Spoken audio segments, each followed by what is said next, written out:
Aurelius y soy periodista de Argentina. Trabajo en la Universidad Nacional de La Plata.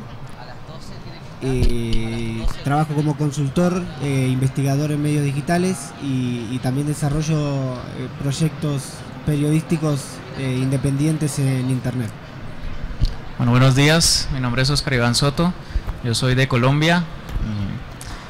Llevo trabajando en el tema de estrategias de las empresas, como el planteamiento estratégico, en una empresa de Cali, Colombia. Y pues vamos a tratar de hablar un tema de hacia dónde vamos, hacia dónde apunta todo el tema de tecnología, todo el tema social y todo el tema del mercadeo, el marketing. Bienvenidos. Sí, justamente eso es lo que vamos a tratar en esta mesa. ¿Qué es lo que viene? O sea, ya debemos tomar como base que ya las redes sociales, el marketing en línea es un hecho. O sea, las empresas ya no pueden verse sin estar ligadas a ellas, a pesar de que su público no esté en ellas. Entonces, lo que les quiero preguntar es justamente eso. ¿Qué paso deben dar ahora las empresas en este tema? O sea, ya es una realidad, todas las empresas saben cómo abordar el tema social, el tema online, pero ¿cuál es el siguiente paso? ¿Cuál podría ser el siguiente paso? No podemos saberlo realmente. Pero, ¿qué viene? O sea, ¿cuál va a ser la nueva innovación que va a haber dentro del marketing en línea, dentro de las redes sociales, dentro de las necesidades que tiene la Internet para con las empresas? Bueno, ¿qué hay de nuevo? Yo creo que esa es una pregunta bastante difícil. Realmente nadie lo sabe, pero sí podemos decir en qué se va a basar o en qué se debe basar todo el tema de lo nuevo en tecnologías, y es de la experiencia del usuario. Ustedes han visto que últimamente se han estado hablando mucho del tema de, por ejemplo, de realidad aumentada, cosas de ese estilo.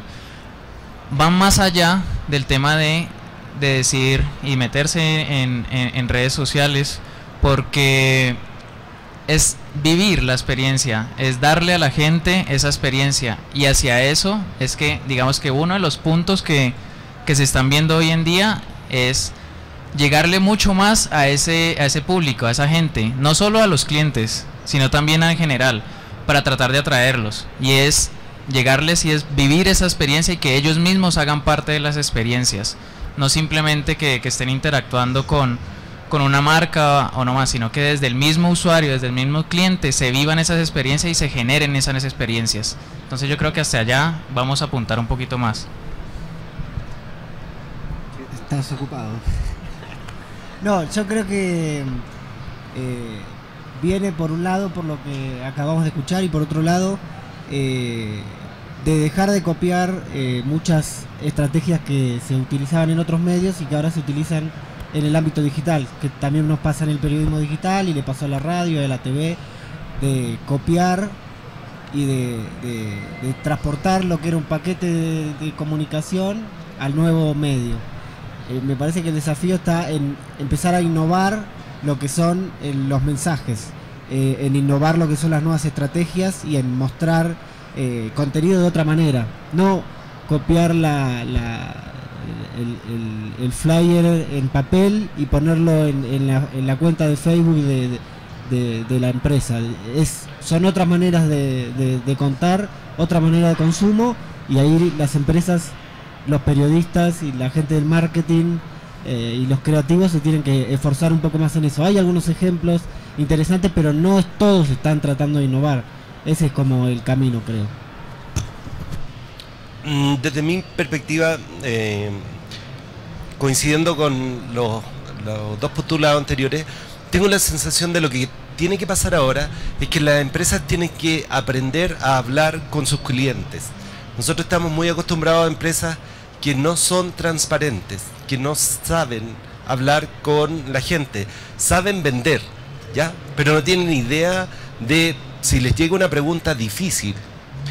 Pregunta difícil de este tipo: Nike, ¿tus zapatillas las hacen niños en Asia? ¿Es capaz Nike, por poner una marca, de responder eso y responderlo con la verdad, de tal manera de que cuando lleguen las pruebas y les demuestren que lo hace o que no lo hace, sea capaz de hacerlo? Lo que va a pasar ahora es que vamos a tener empresas que se comunican.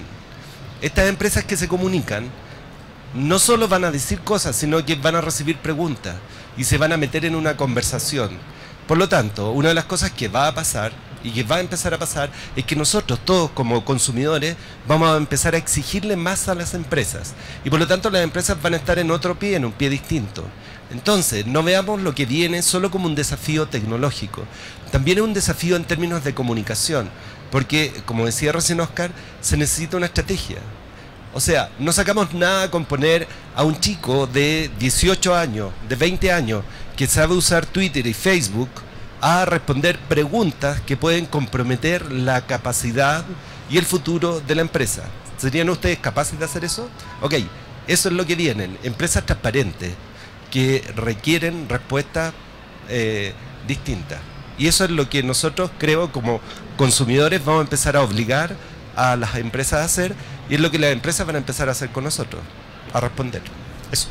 Es algo, ahí apuntando a lo que dices, Juan Carlos, hay un amigo en Cali que recientemente posteó en su blog algo así como diciéndole a las empresas: ¿ustedes confiarían toda la información de su empresa, toda la comunicación de su empresa a qué personaje? Es como decir que porque el personaje que decías, independientemente de la edad, no es que decir que porque es muchacho entonces no puede, sino porque permanece en redes sociales, entonces ya es un experto, y hemos visto que todos ya se llaman expertos. Él decía, es como decir que si tú mantienes mucho tiempo en el hospital, entonces a la salida del hospital te van a entregar el grado de doctor.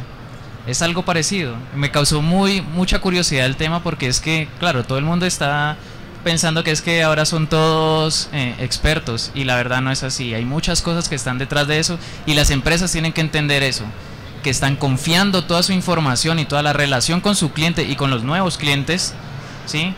Que están confiando en quién y en quién las dejan. Es una pregunta bastante difícil que ha rondado el mundo entero tratando de responderse. Justamente esa es una pregunta que les tenía a ustedes, hablando de las habilidades que deben tener las personas. Según ustedes, ¿cuáles son las habilidades que deben tener las personas que participan dentro de este nuevo paso para el marketing, para lo social? ¿Qué habilidades deben manejar? ¿Cuáles son sus dotes que deben decir, mira, yo llevo tanto tiempo? O decir, yo soy experto. ¿Cómo confirmas esa experticia? O sea, ¿qué te da una experticia?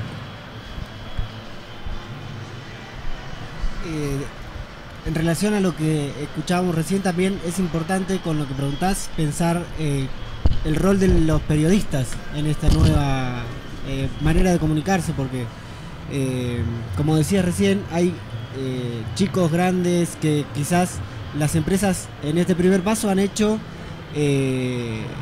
una búsqueda y han tomado gente que tiene muchos seguidores en redes sociales, pero que no necesariamente son comunicadores y saben de estrategias a la hora de comunicar anuncios de una empresa, o de quizás tienen un montón de habilidades más informales, pero insertados en una empresa eso no se nota, o no les trae beneficios. Ahí me parece que está la importancia de la formación en las universidades a los periodistas en esta nueva rama de lo que sería la comunicación institucional en el ámbito digital, que ahí me parece que las universidades tendrían que hacer más foco y empezar a formar a sus estudiantes en ese ámbito, que es una salida laboral muy grande, vos lo sabrás mejor por laburar en una empresa, pero que se necesitan comunicadores en ese sentido, y que estén cada vez más profesionalizados. Hace poco en la Argentina están empezando a hacerse muchas tesis sobre los community managers, o cuáles son el rol de los periodistas en ese sentido. Y la semana pasada hablaba con un chico que quería hacer una guía de lo que tendría que hacer un community manager en una empresa. Y relacionaba el término community manager directamente al del periodista. Pero muchas veces yo le decía que tengo amigos que les pasa eso en ese sentido, que trabajan en empresas, que un periodista puede estar a cargo de una estrategia de social media en una empresa y tener a su cargo 2 o 3 community managers. No es que necesariamente el periodista tiene que hacer ese trabajo. Puede estar una capa por encima de ese trabajo, quizá en algún modo más operativo, de contestar en redes, de contestar lo que pasa en Twitter, de encontrar a alguien que está insultando nuestro producto porque no le gusta, entonces hay que actuar rápidamente, pero puede tener 2 o 3 o 4 community managers a su cargo y estar en los lineamientos de lo que es la estrategia social de una empresa, que es mucho más complejo. No es ese trabajo que quizá podríamos pensar de contestar 100 mensajes en Facebook, 200 en Twitter y quedarse ahí. La estrategia de comunicación de una empresa es mucho más compleja. Digo, en una empresa, en un medio, es tratar comunidades, tratar con blogs, tratar con gente. Es un trabajo bastante más complejo de lo que a veces se piensa, ¿no? Claro, es justamente entender el hecho de que las estrategias dentro de las empresas y lo que hacen los community no es llegar y sentarse y escribirle a la gente y responderle. Hay detrás toda una planificación, hay diagramas, hay toda una agenda sobre lo que se debe tratar. Entonces las empresas deben entender que esto no es solo contratar a alguien y que responda, que hable, que suba los afiches y eso. ¿Qué opinas, Juan Carlos? A ver, yo trabajo siempre pensando en temas de estrategia. En el modelo en que yo hablo de contenidos digitales siempre pongo en primer lugar la estrategia. ¿Y eso por qué? Porque yo tengo claro que cuando uno sale al público tiene que salir con un objetivo concreto, a cumplir un papel. Y ese papel se cumple a través de la comunicación que uno está desarrollando. Así que en ese sentido tengo la sensación de que el modelo que plantea esta configuración de alguien que dirija y alguien que ejecute, tengo la sensación de que el que hace mucho más sentido, porque como Álvaro dice, no es, por así decirlo, lo único que hay que hacer responder lo que está pasando en Twitter, o responder lo que está pasando en Facebook, o estar atendiendo a las redes sociales. Uno debería tener planteamientos que fueran de largo plazo, vale decir, ¿cómo voy a estar respecto de mi competencia a fin de este año? ¿Cómo voy a estar en un año más? ¿Cuáles son las tareas? ¿Cómo tengo que mover a la opinión pública para que mi producto tenga ciertas características, tenga ciertos atributos? Después, ¿de qué manera se inserta esta comunicación con los esfuerzos de marketing? Porque recuerden que el trabajo que se hace en redes sociales nunca puede estar separado del resto de la comunicación de la empresa. Por lo tanto, verlo exclusivamente como la tarea de alguien mirando Twitter, en realidad se queda corto y no le hace juicio a lo que esto significa. Así que yo lo veo muy serio, demasiado serio como para simplemente dejarlo. Yo antes le ponía la edad, digamos, y Oscar me reta aquí porque no porque sea chico no va a saber, pero hay 3 atributos que yo creo que una persona de esta área debería tener. Una es ser curioso, vale decir, saber y interesarse. ¿Curioso en qué? Si yo estoy trabajando en una empresa X, esta empresa X tiene productos, tiene clientes, etcétera. Si yo entro a trabajar ahí, yo debería saber cuáles son los problemas que tiene la empresa. Por lo tanto, debería tener curiosidad por lo que pasa en toda la empresa. No preocuparme solo de lo que pasa en la red social, porque puedo quedar ciego respecto de la realidad. Después, ser avanzado en lo tecnológico, vale decir, en Chile han pasado unas cosas bien interesantes, digamos, como por ejemplo el community manager de un diario anunciando que va al baño, ¿ya? Eso pasó hace como 2 meses y este fin de semana, hace 2 fines de semana, jugaron 2 equipos de fútbol y el community manager de una tienda por departamentos que es la principal del país mandó a cierta parte al director de uno de los equipos de fútbol. ¿Y eso por qué? Porque creyó que estaba tuiteando en su cuenta privada y lo estaba haciendo en la cuenta de la empresa, ¿ya? Por lo tanto, habilidades tecnológicas obviamente hay que tener, hay que usarlas. Y después tener una, yo hablo de seniority, experiencia, madurez, si ustedes quieren decirlo, porque no sé si ustedes han atendido público, yo lo he hecho, por los últimos 10 años he atendido público, personas que me llaman, personas enojadas que están realmente, han tenido un mal rato. Entonces, ¿de qué manera tú no respondes a ese mal rato, sino que transformas su enojo en algo positivo? Eso lo consigues con estando pelado, con canas, con barba y cosas de ese tipo, o sea, con experiencia. Hay que ser viejo, tienen que haber pasado muchas cosas para tú decir, ok, no voy a enganchar en esta pelea, voy a tratarlo de esta manera, porque en realidad lo que importa es cómo estoy representando a la marca. ¿Se fijan? Entonces, por eso la edad, sorry, para mí es un factor. Es cierto, Juan Carlos. El factor de experiencia es muy importante y es algo también que las empresas están haciendo, y es que se están tirando al agua, como decimos nosotros, con cualquiera que le esté manejando las redes sociales. Y después, cuando tocan fondo, es que empiezan a decir, es que aquí faltó algo. Y faltó algo que decían los compañeros, la estrategia es muy importante. ¿Y qué es ese community? ¿Qué tiene que hacer ese community? Además de tener todo el conocimiento como tal de la empresa, porque es la representación de la empresa. Tú cuando estás hablando con el @ en Twitter, por ejemplo, de una empresa, tú estás hablando es con la empresa. Tú no estás hablando con una persona. Tú muchas veces ni conoces quién es el que está detrás de la cuenta. Es una persona y es la empresa la que está allí. Yo cuando le hablo, no sé, por decir cualquiera, a Movistar, en cualquier cosa, sea bueno, sea malo, uno lo que hace es decirle, hey Movistar. Yo no estoy diciendo, hey fulanito, hey Pepito, no. Hey Movistar, es que a mí me pasó esto, esto y esto, o felicitaciones si es el caso, porque las cosas buenas también hay que hacerlas. El community tiene que ser y tiene que captar esa sensibilidad que hay en redes sociales. Las redes sociales son humanas y eso es lo que están tratando de llevar a hacer, a humanizarse las redes sociales. El community, además de tener todo lo técnico, el conocimiento de la empresa, de saber en muchas cosas cuándo no es bueno o no es bueno colocar cierto tipo de contenido, tiene que tener mucha empatía, tiene que tener una cantidad de habilidades en términos humanas, porque las redes sociales son humanas. Entonces es formarse un poquito más en términos de sensibilidad, de empatía, de poder, como un poco del manejo de crisis, por ejemplo, que es muy importante, cómo reaccionar en un momento, ¿sí? No sé, muchas veces han visto que lo que decían unos ejemplos, que por dar cualquier respuesta se da la peor respuesta.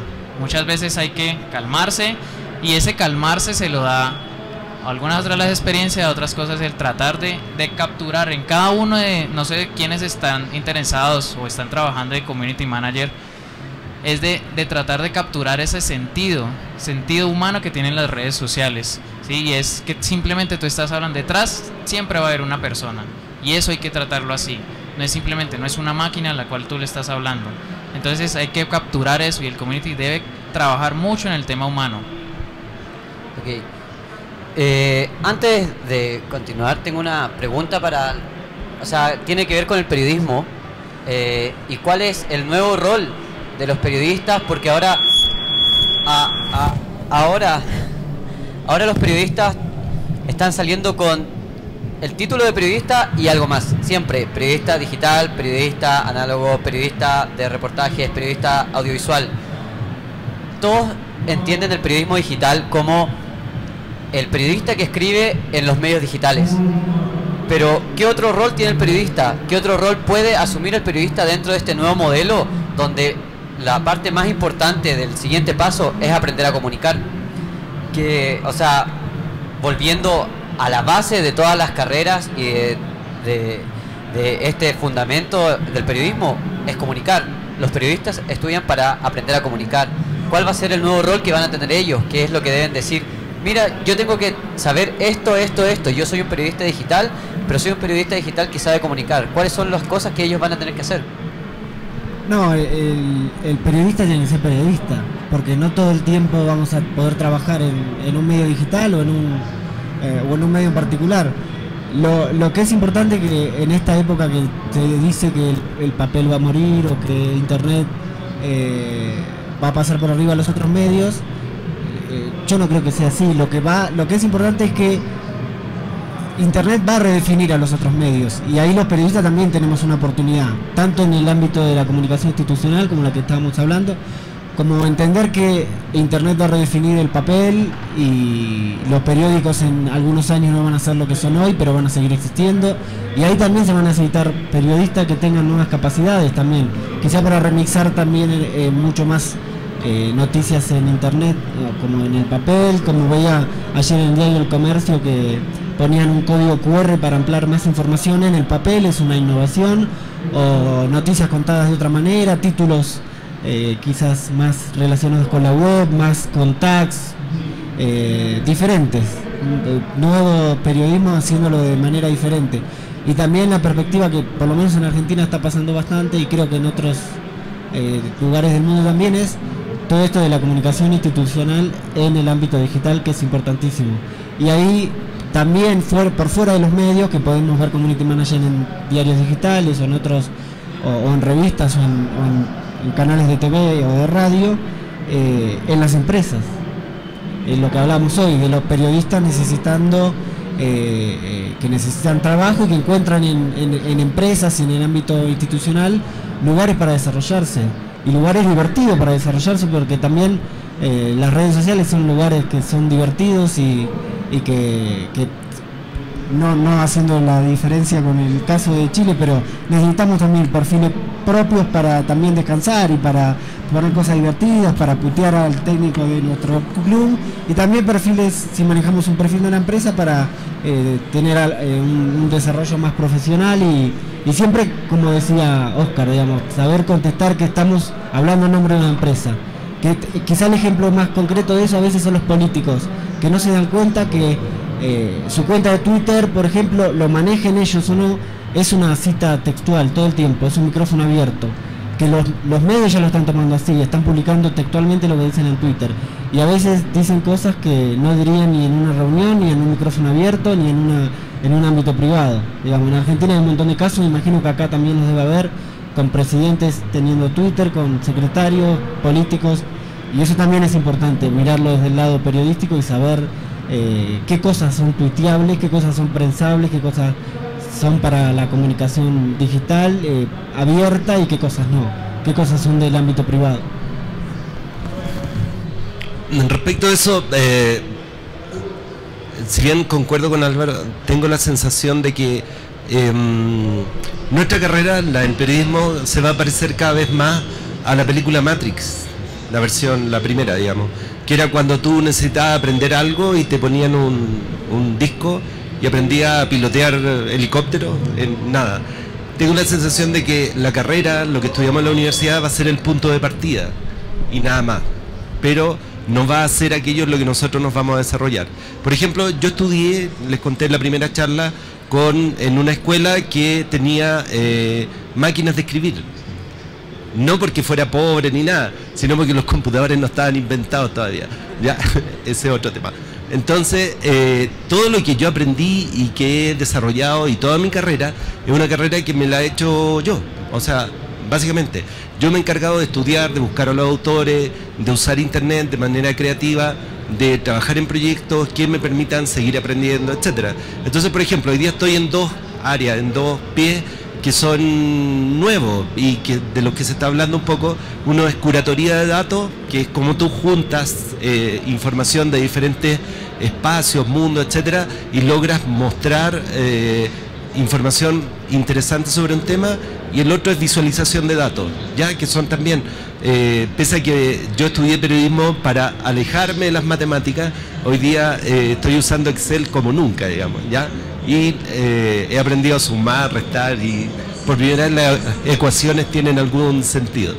Entonces, si ustedes se fijan, esas dos cosas, esas dos áreas, ni siquiera son una cátedra en la universidad, y probablemente pudiera ser que nunca lo sean, porque puede ser una tendencia que pase y que simplemente no llegue a ser enseñada. Eso es lo que de alguna manera los periodistas deberían internalizar, que su carrera es el punto de partida y no el de destino, porque su carrera, tal como la de todos ustedes, porque todos están en diferentes ámbitos de trabajo, va a cambiar debido a que estamos expuestos a una red con demasiados contactos, que no sabemos a dónde nos va a llevar, ¿ya? Es un poco apocalíptica la visión. ¿Qué quieren que les diga? Es súper destructivo. Están aprendiendo algo que posiblemente sea obsoleto el día de mañana. No, nunca está obsoleto el conocimiento, es algo real. Es cierto. Bueno, yo no soy periodista aquí como mis panelistas compañeros, pero sí les puedo hablar un poquito más del tema de cómo está el tema de la tecnología en el ámbito de las comunicaciones y el periodismo. Un poquito, ustedes han visto, no sé si han visto, cómo están evolucionando hoy para los diferentes medios que hay, y mucho más para los diferentes medios móviles, cómo está evolucionando el tema de presentación de la información. Hemos visto, no sé si han visto los videos de la presentación de los diferentes periódicos en iPad y cómo se mueven, cómo se interactúan la gente. Entonces yo pienso que el periodista probablemente deberá tener y entender que la tecnología también juega un papel importante y que lo que él está diciendo en algún medio, ya sea tradicional o sea medio digital, debe tener algún sentido, que es a qué público está enfocado ese tema, a qué público está saliendo y por dónde están saliendo, si están saliendo por redes sociales, si está saliendo por un periódico digital, si está saliendo por una página web. Y él debe entender, no sé si me corrigen ustedes, si el periodista deberá entender como tal a quién es que está escribiendo y para quién está escribiendo y qué es lo que está escribiendo. Y desde el ámbito de la tecnología yo creo que debe tener un componente muy de conocimiento, de ser curioso, como decía Juan Carlos al inicio, de ser curioso de qué está pasando en el mundo tecnológico, porque él finalmente va a escribir algo, pero ese algo va a salir en alguna parte, va a salir en algún medio, y muchas veces aquí el público objetivo no es el mismo de todos los medios. Entonces el periodista debe estar muy enterado de qué es lo que debe hacer o a quién es que va a escribir. Oscar, en ese sentido, ¿tú crees que el periodista, por ejemplo, debería aprender a programar? O pongámoslo de otra manera, un contador debería aprender a programar, básicamente porque, por ejemplo, si un contador programara, podría, qué sé yo, subir el Excel del balance mostrando ciertas cosas a Google Docs, compartirlo entre los gerentes y tener un papel mucho más interesante que solo llevar los números. A eso yo me refería con que todas las profesiones tienen un impacto por el uso de Internet. ¿Cómo lo ves? Bueno, me voy a salir por la tangente, como decimos nosotros en Colombia. Es como la charla que se tiene, o la discusión que se tiene de qué perfil debe ser el community manager. Si el community manager fuera todo, fuera programador, fuera comunicador, fuera periodista, fuera qué sé yo, infinidad de materias, o tuviera infinidad de conocimientos, pues sería el indicado y sería el que es para tratar las redes. ¿Qué estamos haciendo nosotros? Y nosotros llegábamos a la conclusión de que eso debe ser un equipo interdisciplinario. Entonces, en ese sentido, sin conocer a fondo el tema de periodismo, no creo que sea indispensable el tema de saber programar, de saber otras cosas. Sí es muy necesario en el sentido en que debe conocer cómo se están moviendo las cosas, independientemente de que en el fondo vaya a programar, no, pero por lo menos sí debe saber a dónde es que va a salir, o esa programación, qué es lo que va a salir, cuál es el resultado de esa programación, porque ahí es donde él sí va a tener algo clave. Entonces no es necesario llegar y decir que un programador, ahí está el programador para que lo haga, ¿cierto? Y él se enfoca en su campo, y el periodista se enfocará en su campo, ¿cierto? Entonces no creo que tenga que tener ese, ni lo vamos a encontrar. O sea, hay que ser sinceros, nadie es el top pues de todas las ciencias y que va a saber de todo. Es muy difícil encontrar eso. Y es una discusión que se está teniendo en el tema del community manager. ¿Quién debe ser? No hay un perfil definido todavía y es una discusión que todavía se va a dar. Hoy se está manejando en temas de grupos interdisciplinarios para poder apuntar a todas esas cosas que se están dando. Entonces, no sé si me salí un poquito por la tangente, Juan Carlos. Ok, vamos. Las preguntas.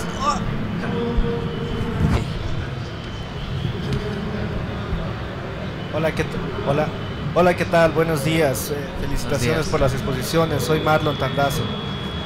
Una de las...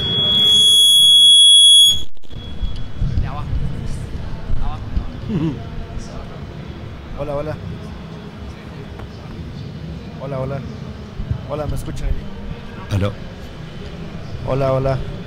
Sí, decía que uno de los retos es justamente lo que acabas de manifestar, o sea, si un community manager, ¿qué perfil debe tener? Debe ser una persona que estudió comunicación social y esa persona, la empresa la cual le contrata, le nutre de información respecto al giro de negocio que realiza, o es una persona experta en el giro de negocio que más bien se le proporciona las habilidades de comunicación digital. Ahora, esa puede ser una opción, ¿no? Se me ocurre, por ejemplo, de que me ha tocado de que en empresas por ejemplo, con unos 20 empleados, y que usualmente que empresas que tienen PBX, ¿no es cierto?, en su sistema de contestación de llamadas, el sistema busca cuál es el teléfono que está habilitado como para poder responder. Entonces, hay una cultura entre toda la gente que tiene acceso al teléfono de más o menos cómo se deben responder las preguntas y todo eso. Pero en la cultura digital se vuelve complejo, porque de pronto resulta que una sola persona maneja toda la información. Y como acabas de decir hace un momento, ¿no es cierto?, de pronto la mirada del público, de los consumidores, de los clientes, está puesto en esa persona. Entonces me pasó, por ejemplo, de que me llamaron de una empresa para que diga, bueno, hay que elaborar un perfil de cuál es la línea editorial que vamos a hacer, porque resulta que esta persona nos hizo la canallada, estaba conversando con los clientes en Facebook y de pronto parece que una clienta le pareció simpática, entonces empezó a 2 o 3 páginas de comentarios solamente con ella. Entonces debe haber un límite en esas cuestiones también, dice, ¿no? Entonces se enojó y se fue llevando toda la información de la empresa, esa persona. Entonces dice, se deben establecer unos mecanismos para que sea quien fuese que ocupa esa posición, de pronto sepa que existe una línea editorial que se debe seguir, digamos, ¿no es cierto?, unas recomendaciones, unos qué hacer en caso de crisis, etcétera, y unos qué no hacer. Entonces, bajo quién debe estar entonces supervisar esa línea. Inmediatamente alguien de la experiencia que más o menos se tiene en el mercado es marketing. Okay, marketing maneje esa cuestión de allá. Okay, marketing va a hacer todo lo posible porque los trapos sucios no salgan fuera de casa. Pero generalmente lo que tú dices, pues, llamo, son las 12 de la noche y necesito este servicio, y de pronto no hay quien atienda esa cuestión porque el horario de atención es de 9 a 5 de la tarde. ¿No es cierto? Entonces, la pregunta es, ¿cuáles serían las condiciones mínimas que creen ustedes que debe tener un equipo multidisciplinario que maneja lo referente a Community Manager? Porque no todas las empresas están en capacidad de contratar un equipo de 2, 3, 4 personas que puedan manejar ese tema. Suman costos operativos y hasta que se puedan dar los resultados en el estado de pérdidas y ganancias, más resulta pérdida que ganancia, ¿no es cierto? Entonces, número 1, eso, ¿qué condiciones? Número 2, ¿cuál es el estándar, digamos, como para poder establecer un nivel de interactividad con el cliente? Banco Pichincha aquí en Ecuador tiene un sistema de chat donde uno puede hacer las consultas siempre y cuando sea cliente, ¿no? El asunto es de que el chat dura 1 minuto, ¿no? O sea, no hay cómo hacer más allá de 1 minuto, y si uno se demora en contestar 5 segundos, inmediatamente se desconecta del chat. Y una vez necesita sí pensar un poquito en elaborar bien la pregunta, pero hasta eso se desconectó y nuevamente lista de espera hasta poderse volver a conectar. Entonces, un poco es esa cuestión, hasta dónde se debe manejar la interactividad con los usuarios, ¿no es cierto?, para que no ocurra que de pronto tenemos 2 páginas con una misma persona, y número 1, pues por supuesto, ¿cuál es el mínimo estándar que debería tener el Community Manager? Gracias. Bueno, un grupo, gracias por la pregunta. Un grupo multidisciplinario, sí, es realidad. Muchas de las empresas no están en capacidad de contratar un jefe como tal que maneje algún grupo encargado de redes sociales o de su comunicación. Hablar de qué perfiles se pueden tener es bastante difícil, pero sí podemos hablar de qué capacidades pueden tener ese grupo. Ya independientemente en dónde las vamos a encontrar o si una persona las puede o no las puede tener, puede ser una opción. Hablabas también del tema de si el community debe ser o no debe ser y quién debe ser. Hablemos más bien de capacidades, en qué está capacitado o qué es la capacidad que él tiene de hacer. Debe tener mucho conocimiento de la empresa, debe tener mucho conocimiento, debe tener algún tipo de conocimiento en el tema de tecnología y hacia dónde apunta la tecnología. El grupo también debe tener un tema de comunicación, un tema de redacción. No sé si ustedes han visto que ya sea en cualquier red sale algún tipo de comunicación con algo tan sencillo como con errores de ortografía. ¿Ustedes qué piensan? Ustedes ahí mismos, o sea, por aquí están haciendo caras de nada que ver. Es eso. O sea, cosas tan sencillas como tener que ese grupo interdisciplinario tiene que tener capacidad de entender las cosas como los periodistas lo hacen, en el sentido de cómo debe ser esa comunicación, ¿sí? Entonces ese grupo, llegar a un punto en cada empresa es distinta igual, ¿cierto? Llegar a un punto en que decir, no, es que el estándar, como lo llamabas, es de 3 personas más un jefe, es bastante difícil, ¿sí? Es más bien que ese grupo tenga las capacidades suficientes para responder a lo que la empresa está dispuesta a hacer. Y eso, pues digamos que adelantándole un poquito de la charla que viene, que es el tema de estrategia, es desde allí parte todo el tema. La estrategia, si está bien definida, si están bien definidos los protocolos para la transmisión de la información cuando están pasando cosas buenas, si está definidos los protocolos cuando están pasando cosas malas, independientemente de quién esté ahí a cargo, si tiene las competencias suficientes para hacerlo, puede perfectamente llevar la batuta de la comunicación de la empresa. Pero eso viene desde la estrategia, de que las cosas se vienen y se tienen que plantear desde un principio, ¿cierto? Y ese grupo puede tener esas capacidades para poder hacerlo, ¿sí? Llegar a encontrar cuántas personas lo pueden tener puede variar. Mientras tanto, sí podemos encontrar o tratar de buscar que esas capacidades sí se den, ¿cierto? Temas de comunicación, temas de conocimiento, temas de un poco, no de programación, pero sí de tecnología y a dónde va la tecnología, ¿sí? En qué los medios se están moviendo. Entonces, yo creo que con esas, como para dejarles un poquito a mis amigos. No, y en el sentido de la primera parte de la pregunta, que también no hay que ser naif y pensar que estamos hablando de empresas y que miden todo en ganancia o pérdida, pero muchas de estas cuestiones generalmente son una inversión, no tienen en empresas chicas, aunque quizás recién están empezando, no tienen un beneficio inmediato, como nos pasa a los periodistas que hacemos trabajos independientes o a los que no trabajan directamente con una empresa. Son más que nada inversiones a mediano o largo plazo, que ahí realmente el beneficio no está en el dinero inmediato, sino en el pisar primero en las redes, por ejemplo, y establecerse como una marca ya con experiencia en las redes y que tiene una comunidad de usuarios que sabe que le va a responder, no tanto con el beneficio económico inmediato. Esto también es bastante importante porque en las empresas siempre se mide en relación costo-beneficio y muchas veces han dejado de crear cuentas o de pisar fuerte en redes sociales por eso, porque no ven, hablo de empresas y también hablo de medios, porque no ven un beneficio económico inmediato, que también habla de la incapacidad de generar nuevos modelos de negocio en esos lugares, que no es algo fácil, pero bueno, es algo en lo que hay que trabajar, seguro.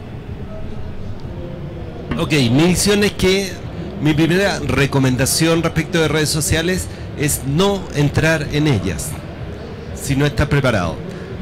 Pensemos en lo siguiente. En mi país empezó hace ya un par de años todo un trabajo de protección del ambiente. Entonces las empresas tienen que cumplir normas ambientales para poder producir, ¿ya? Entonces, imagínense hace 20 años una empresa producía y todos los residuos los botaba a un río. Ok, fine. Cuando llegó la norma ambiental, ¿qué tuvo que hacer? Empezó a manejar algo que desde ese minuto se empezó a llamar residuos industriales líquidos. Y había que darle un tratamiento, había que ponerle una planta y había que cumplir ciertas certificaciones. A partir de ese momento, esa empresa tuvo un costo adicional. ¿Cuál es? No es que ellos, por buena onda, hayan querido ser más ambientales. No, hay una ley que dice, tienes que cumplir con esto. Y ese es un costo adicional. Ok, digamos ahora que ir a redes sociales tiene un costo, tiene un precio. ¿Por qué? Porque los que hacemos redes sociales, adivinen qué, cobramos caro. ¿Ya? Porque nosotros generamos valor. ¿Cuánto cuesta un cliente? ¿Ya? ¿Cuánto cuesta perder un cliente? Capturar un cliente cuesta 100. Perderlo puede costar 10.000. Por lo tanto, ¿estarías dispuesto a pagar 500 por retener al cliente? Si vas a perder negocios por 10.000, obvio que los pago. ¿Podrías pagar 1.000? Obvio que los pago. Entonces, no piensen en que están resolviendo simplemente una charla. No, ustedes le están aportando valor a la empresa con la que están trabajando. Valor de verdad, porque ustedes están en la línea de la batalla. Ya están en la trinchera.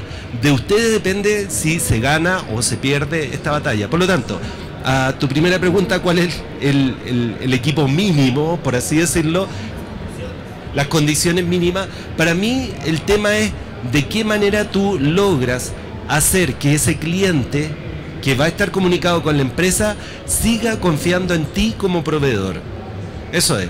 Y ese es el precio. Por lo tanto, ¿quién tiene que estar hablando ahí? Primero, una persona que conozca bien el producto.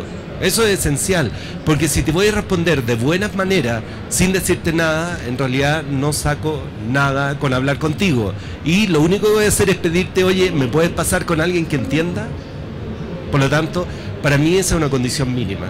Y después, respecto de cuánta interactividad, yo incluso haría que la interactividad fuera mínima y lo pasaría al teléfono en los casos más graves. ¿Por qué? Porque mi preocupación es que el cliente siga siendo eso, cliente. Y para eso tengo que atenderlo. ¿Y atenderlo como? Probablemente de a uno. ¿Para qué? Para que él siga haciendo negocios conmigo. Si ese es todo el tema. Ahora, ahí hay que ponerle números, probablemente. En eso discrepo con Álvaro. Yo soy, o me he hecho amigo de los números, digamos. Entonces, a mí, esta cosa tiene un número, que es el de la utilidad. Si tengo números azules, al final del año yo voy a felicitar a mi equipo. Y si tengo números rojos, algo haré por ahí, digamos, ya, para cortar ciertas cosas, cambiar procesos y lo que sea. Pero finalmente yo creo que esto se mueve por números, no se mueve de otra manera. Ahora, este es un costo adicional. Si entras en redes sociales tienes que saber que tienes que pagar ese costo, tal como el costo ambiental, el costo de producción, el costo de traslado, qué sé yo. Sube la gasolina o algo así, tú tienes que hacer algo en tu precio. Este es un precio más, pero el problema es que tal como los otros insumos, es algo del que ya no puedes prescindir. Conversar con los clientes ya no es una opción, es una necesidad, porque los clientes van a confiar o dejar de confiar de ti basado en las comunicaciones que tú tengas. Eso.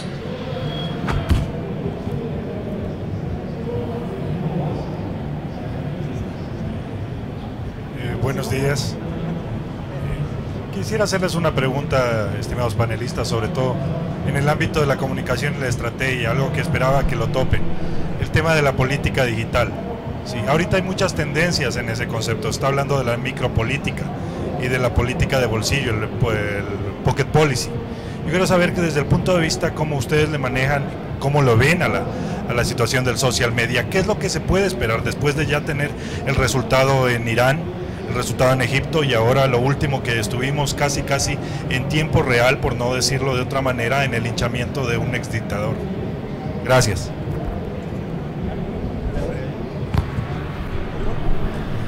Bueno, es una tendencia que está empezando bastante fuerte. En Argentina se está viendo bastante con... hay varios... Yo no soy un especialista en el tema de gobierno abierto, de política en Internet. Sí, como experiencia de usuario y como una visión más de periodística. Es importante que hay dos líneas que son importantes.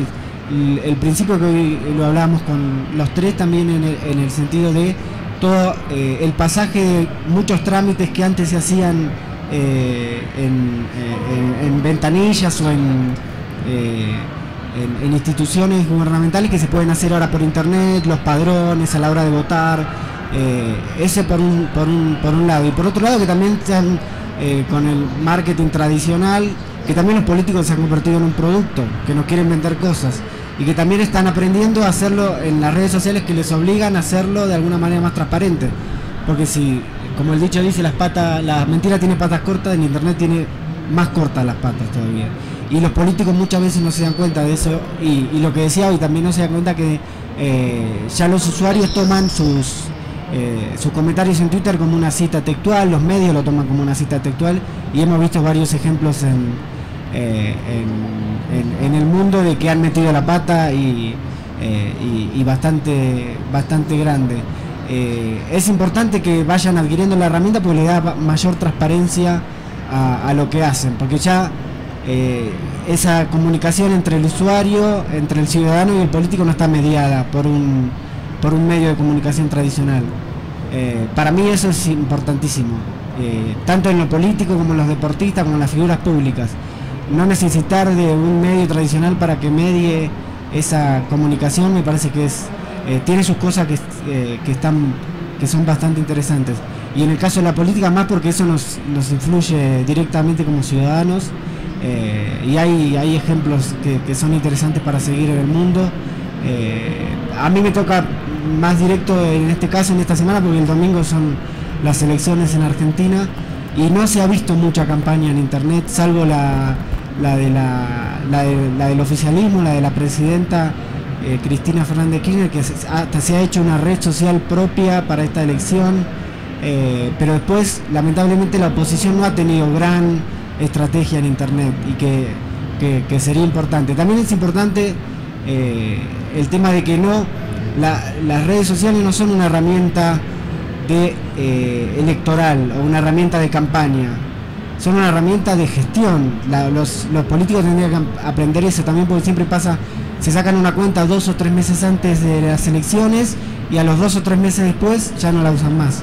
Y los usuarios o los ciudadanos nos quedamos como queriendo saber más, queriendo saber qué proyectos van a tener, porque nos acostumbramos a eso.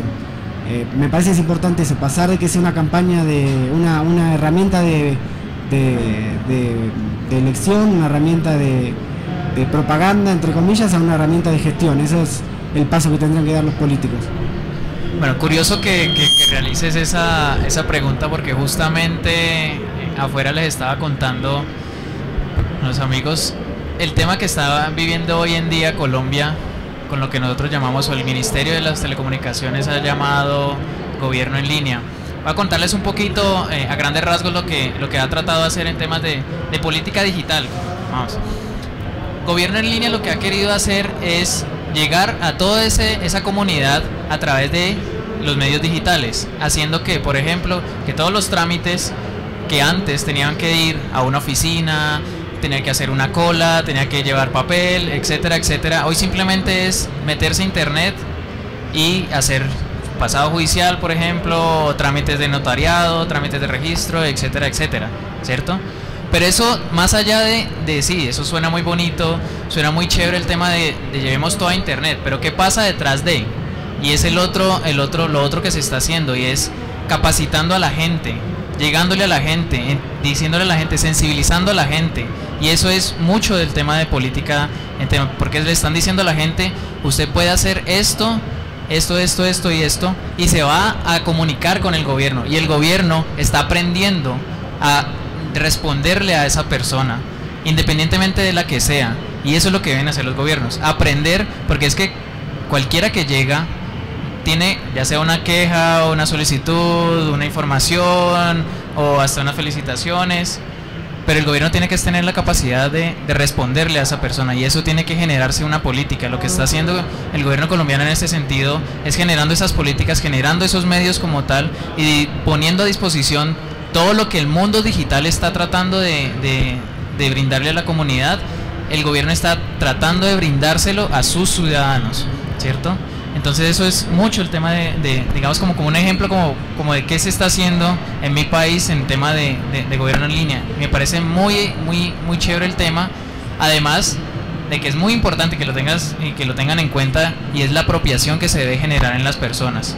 No simplemente, ayer en una charla veía que en Argentina están regalando computadores a las personas, y ayer decían, pues sí, muy chévere, muy bonito, pero eso es como regalarle un carro a alguien que no sabe manejar.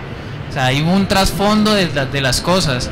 El gobierno está llevando trámites a internet, pero por ahí también hay que enseñarle a la gente a usar internet. ¿Y qué pasa con los que no tienen? Bueno, entonces, además de entregarle un computador, entregarles acceso, llevemos conexión, llevemos todo el tema y brindémosles la posibilidad concreta para que esas personas puedan hacerlo. Y eso tiene que basarse en una política digital de los gobiernos. O sea, es muy importante que los gobiernos entiendan, y hoy lo están entendiendo. Y en Colombia está haciendo un esfuerzo muy grande desde el Ministerio de TICS, haciendo el tema de todo el gobierno en línea. Ok, en breve yo te podría decir que hay un autor que se llama Chris Anderson, que hablaba sobre cómo lo digital afecta a la economía. Él decía que toda economía que se haga digital finalmente termina siendo gratuita, ¿ya? Y daba el ejemplo de la música, las películas y todo eso. Si lo movemos un poquito, nosotros podríamos decir que todo ámbito que se haga digital finalmente va a terminar modificado en términos de su proceso de trabajo. Si lo llevamos a la política se basa en dos coordenadas, creo. Una es velocidad y otra es información. En términos de velocidad, lo que está empezando a ocurrir ahora es que las redes sociales le están imprimiendo una velocidad que no tenía. Básicamente porque tú tomas una decisión y en una hora tú ya tienes un mapa completo de las reacciones. Y el tema de la información es que la política se basa mucho en la poca transparencia. Vale decir, tú nunca sabes cuáles son los reales y efectivos motivos de un político para tomar ciertas decisiones. Sin embargo, eso está cambiando porque, por un lado, la velocidad la están imprimiendo las redes sociales y la transparencia está llegando pese a los políticos, por así decirlo. Te cuento que allá en Chile hay una fundación que está empezando a hacer un cruce entre los votos de los parlamentarios versus las donaciones que reciben en sus campañas. Con eso te va a quedar claro muy rápido quién está votando por qué, y va a encontrar gente que está votando con buenos motivos y gente que está votando por otros motivos, ¿ya? El tema es cómo tú después haces lo siguiente, que es tomar decisiones respecto de eso, ¿ya? Por lo tanto, yo diría que nosotros los tres, digamos, antes de esto, partimos con un acto de fe, una confesión, que es que los tres creemos que las redes sociales llegaron para quedarse. No es una moda. Probablemente va a cambiar el nombre del producto, Twitter, Facebook, cambiará. Sin embargo, la intervención de las personas en las comunicaciones ya llegó, o sea, se va a quedar acá adentro. Y yo tengo claro que no todas las organizaciones están preparadas para eso. Ni siquiera nosotros a nivel personal estamos preparados para eso. Porque viene alguien y te dice, oye, tú hoy día estás diciendo esto, pero mira, tengo esto en internet que dijiste hace 6 años que es lo contrario. Y tú estás apoyando, entonces, ¿qué te hizo cambiar? ¿Y por qué tú estás ahora? Yo, no sé, tendría que pensarlo mucho. Porque, claro, he cambiado de parecer evidente, porque uno va creciendo, va teniendo otras visiones, etcétera. Cambias de opinión. Sin embargo, eso se ve mal. Entonces, ¿estamos preparados nosotros, como organizaciones, como personas, para esto? No. Por lo tanto, ahí hay algo en lo que todos vamos a tener que aprender en el camino. Esto se va a echar a perder. Sigo siendo apocalíptico, parece. Sí, bueno. Ok, la última pregunta por un tema de tiempo, que tenemos que empezar la siguiente charla. Aló. Bueno, gracias a los panelistas. Muy interesante la intervención. Algo muy puntual. Cada vez tenemos más información, cada vez tenemos más acceso a la información. Está clarísimo que la conectividad, tanto en el aspecto privado como en el aspecto público, todos los caminos conducen a una mayor conectividad. Los aparatos, los móviles, cada vez son más baratos, cada vez hay más móviles, cada vez hay más gente que tiene su móvil, su smartphone, que tiene acceso a un paquete de datos, de información. En su casa cada vez es más barato el acceso a una red más veloz, ¿no es cierto? Y tenemos información por todo lado, tenemos más información que nunca antes la sociedad ha tenido acceso. Y bueno, ¿cómo se encuentra la sociedad? La sociedad frente a ese torrente de información ilimitado. Hay una metáfora muy común, que es que estamos en un entorno en donde tenemos el surtidor de agua de bomberos, el que está en la calle, y nosotros tenemos simplemente un vasito de agua para coger toda esa cantidad ilimitada de agua que nos sale, ¿no? Eso está pasando ahora. ¿Qué va a pasar en un año? ¿Qué va a pasar en 5? ¿Qué va a pasar en la universidad, en la empresa, en los gobiernos, para paliar eso? ¿Cómo cambia todo este sistema, digamos, el comportamiento en general de nosotros como sociedad? ¿Cómo enfrentamos nosotros, la sociedad que se ve afectada, ese inmenso reto que, si bien es cierto, lo están enfrentando académicos, expertos, pues parece no encontrar una solución a un corto plazo, ¿no? Y bueno, eso, y una precisión. Juan Carlos habló acertadamente del curador de contenidos. Quizás es eso lo que está necesitando este entorno tan complejo, este caos informático, este caos de datos en el que estamos viviendo. Bueno, bastante corto. Sí, es cierto que el torrente de información es extremadamente grande. Lo que se está haciendo hoy estamos saliendo de las universidades, ya hay unas cátedras respecto al tema de la información digital. Entonces lo que están haciendo tanto gobiernos como, bueno, hablaste de sector público y sector privado, lo que están haciendo es que la gente conozca, porque es que cuando tú te vas con tu vaso y te vas al hidrante que llamamos nosotros, tú desde un principio no estás preparado o muchas veces no sabes qué es lo que te va a salir de allí, ¿cierto? Eso es lo que pasa en internet. Tú entras a internet, pero hay tanta cosa que tú no tienes ni idea de qué es lo que hay.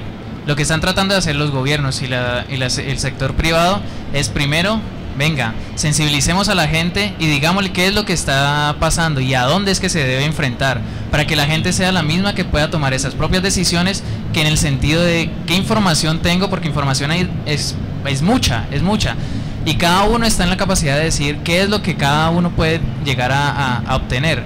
Entonces es como ese punto en que la gente está, y los gobiernos y el sector privado están diciéndole a la gente, enseñándole a la gente a qué se debe enfrentar, no dejando que la gente se vaya sola, ¿cierto? Entonces yo creo que ahí puede disminuir un poco la brecha de qué tanta información es que él que captura y qué tanta información va a dejar ir, porque muchas veces uno la ve y la deja pasar simplemente. Yo 3 cosas. La primera es que no lo sé, la segunda es que es un gran desafío para las universidades, que se van a tener que ayornar a tiempos que cambian hoy lo hablamos con Juan, a planes de estudio mucho más transformables, no de acá a 10 años, sino de acá a 6 meses, un año y medio, más volátiles.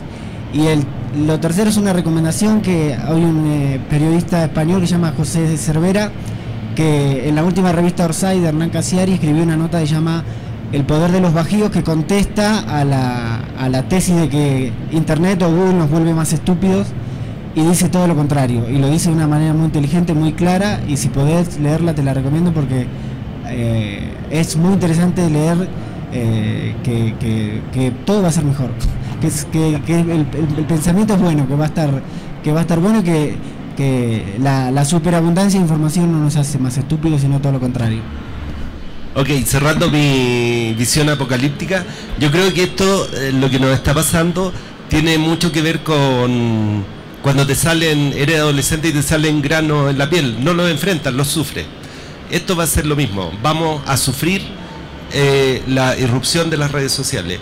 Y no tengo idea, y coincido en eso con Álvaro plenamente, cómo enfrentarlo. Hay herramientas y están empezando a aparecer.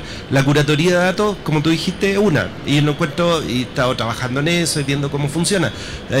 Sin embargo, sé que tienen que aparecer otras, pero tengo una gran duda respecto de lo ventajoso que sea estar tan conectado y tan metido en la computadora.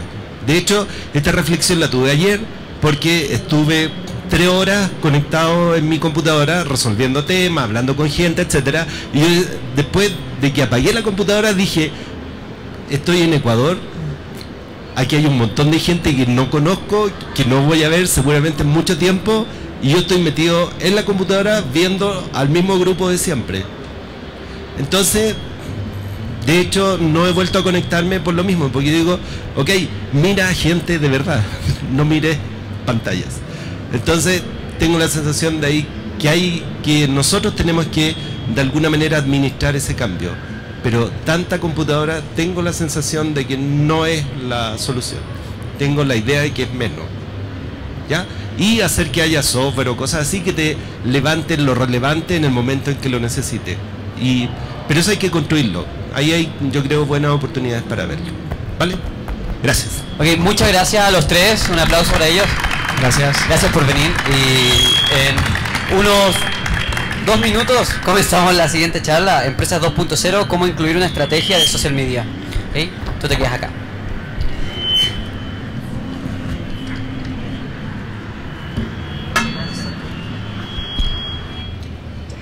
Oscar, ¿tú venías ahora? Ah, qué bueno. Ya, súper.